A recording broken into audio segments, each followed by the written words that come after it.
Hello बच्चों, कैसे हैं आप सभी।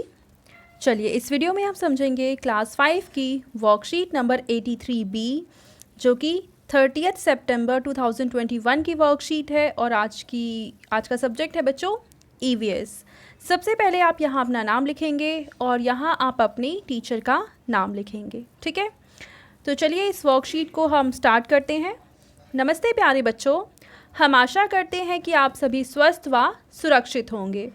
प्यारे बच्चों, हमने पाठ सुनीता इन स्पेस में अंतरिक्ष यान में जीवन और चंद्रमा की विभिन्न कलाओं के बारे में जाना। आज हम इस कार्यपत्रिका में इन सभी विषयों की पुनरावृत्ति करेंगे, यानी इन सभी चीज़ों को जो हम पढ़ चुके हैं इस पाठ से रिलेटेड उसको हम रिवाइज करेंगे, ठीक है।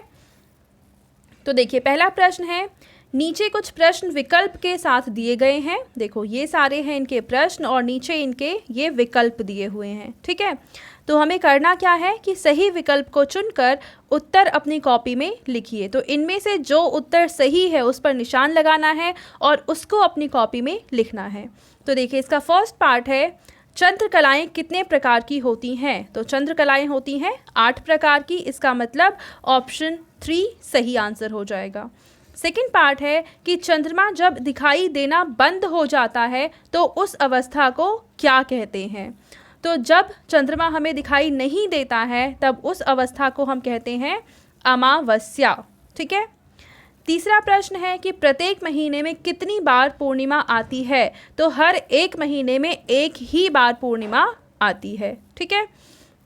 फोर्थ पार्ट है कि चंद्रमा पूर्ण गोलाकार किस अवस्था में होता है। तो जब चंद्रमा पूर्ण गोलाकार होता है, पूरे आकार का होता है, तब उस अवस्था को हम कहते हैं पूर्णिमा। क्या कहते हैं? पूर्णिमा। और फिफ्थ पार्ट है कि चंद्रमा के बदलते हुए आकार को क्या कहते हैं। तो उसको हम कहते हैं चंद्रकलाएं। क्या कहते हैं? चंद्रकलाएं। तो इस तरीके से पहला प्रश्न हमने पूरा कर लिया है। अब हम देखते हैं दूसरा प्रश्न, जिसमें हमें कह रखा है कि नीचे दिए गए रिक्त स्थानों की पूर्ति कीजिए। देखो ये हमें संकेत बॉक्स दे रखे हैं और ये हमें प्रश्न दे रखे हैं जिनमें रिक्त स्थान है और इन्हें हमें पूरा करना है। तो देखिए इसका फर्स्ट पार्ट है कि अंतरिक्ष में एक जगह डैश रहना संभव नहीं है। तो एक जगह टिक कर रहना संभव नहीं होता, तो हम यहाँ पे लिखेंगे टिक कर, ठीक है।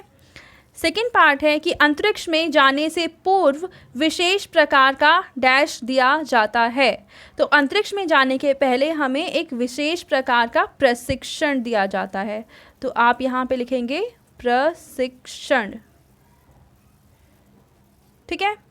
एंड इसका थर्ड पार्ट है कि अंतरिक्ष में जाने के लिए डैश पहनना जाता है। तो क्या पहना जाता है? Space suit. आप यहाँ पे लिखेंगे स्पेस और फिर लिखेंगे सूट। और इसका लास्ट पार्ट है कि अंतरिक्ष में डैश उपलब्ध नहीं होती है। तो अंतरिक्ष में क्या चीज़ उपलब्ध नहीं होती है? ऑक्सीजन। आप यहाँ पे लिखेंगे ऑक्सीजन, यानी ये उपलब्ध नहीं होती है, ठीक है। तो दूसरा प्रश्न हमने हल कर लिया। अब हम करेंगे हमारा तीसरा प्रश्न, जिसमें लिखा हुआ है कि नीचे दिए गए वाक्यों में सही के लिए सत्य और गलत के लिए असत्य लिखिए। तो चलिए तीसरा प्रश्न देखते हैं। इसमें जो वाक्य सही है उसके सामने हमें सत्य लिखना है और जो गलत है उसके सामने हमें असत्य लिखना है। तो पहला पार्ट है इसका, अमावस्या प्रत्येक महीने में 2 बार आती है। तो ये असत्य है क्योंकि अमावस्या है या पूर्णिमा है, दोनों एक ही बार आता है। इसका सेकंड पार्ट है कि अंतरिक्ष यान में नहाने की सुविधा उपलब्ध नहीं होती है। तो ये भी असत्य है क्योंकि अंतरिक्ष यान में नहाने की सुविधा उपलब्ध होती है। फिर इसका सी पार्ट है कि कुंवड़ा चांद आकार में पूर्ण रूप से गोल होता है। तो कुंवड़ा चांद जो चांद होता है वो आकार में पूर्ण रूप से गोल नहीं होता है। तो ये भी है असत्य। अब इसके बाद हम देखेंगे इसका डी पार्ट, जिसमें हमें कह रखा है कि अंतरिक्ष यान में अंतरिक्ष यात्रियों के लिए व्यायाम की मशीन उपलब्ध होती है, यानी एक्सरसाइज करने के लिए मशीन उपलब्ध होती है। तो इसका आंसर है सत्य, क्योंकि वहाँ पे ये मशीन उपलब्ध होती है। ठीक है, इसके बाद हम देखते हैं चौथा प्रश्न, जिसमें हमसे कह रखा है कि अंतरिक्ष यान के किन्हीं 5 भागों के नाम लिखिए। तो चलिए इसको मैं दिखाती हूँ आपको। देखिए 5 जो इसके हिस्से हैं, पहला है संचार प्रणाली, जिससे कि संचार यानी कम्युनिकेशन किया जाता है। दूसरा है इंजन, जिससे ये पूरा यान चलता है। तीसरा है नियंत्रण प्रणाली, जो इसको कंट्रोल करके रखता है। फिर है पावर सब सिस्टम, जिससे इसे पावर यानी ऊर्जा मिलती है। और उसके बाद लास्ट में है स्टीयरिंग प्रणाली। तो ये 5 हिस्से आप क्वेश्चन नंबर 4 के आंसर में लिखेंगे। ठीक है, चलिए आगे देखते हैं। अब यहाँ देखिए 5वें प्रश्न में हमसे पूछा है कि नीचे दिए गए चंद्र कलाओं के चित्रों को पहचान कर उनके नाम लिखिए। ये देखो पूरा काला कलर का हमें दिखा रखा है चांद, इसका मतलब हमें चांद नज़र नहीं आ रहा है। इसका मतलब ये है अमावस्या। क्या है ये? अमावस्या। और यहाँ पे हमें पूरा गोल बड़ा चांद नज़र आ रहा है, यानी ये है पूर्णिमा। क्या है ये? पूर्णिमा।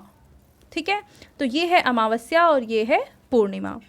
उसके बाद हमें क्या करना है, आपके पेरेंट्स के लिए सुझाव है कि बच्चों को पूर्णिमा और अमावस्या में अंतर समझाने का प्रयास कीजिए। तो आप अपने पेरेंट्स से इनके बीच में अंतर पूछेंगे। साथ ही साथ आप डेली छत पर जाकर चांद को देख सकते हैं और ऑब्ज़र्व कर सकते हैं कि किस तरीके से चांद का साइज़ डेली चेंज होता है, कब वो हमें पूरा बड़ा नज़र आता है और कब हमें वो बिल्कुल भी नज़र नहीं आता है। ठीक है बच्चों, तो ये थी आज की हमारी EVS की वर्कशीट, जो कि मुझे लगता है आपको बहुत ही ज़्यादा मज़ेदार लगी होगी। और अगर आपको ये वीडियो पसंद आई है तो इसको लाइक करें, अपने फ्रेंड्स के साथ शेयर करें और इस चैनल को सब्सक्राइब कर लें। Thank you.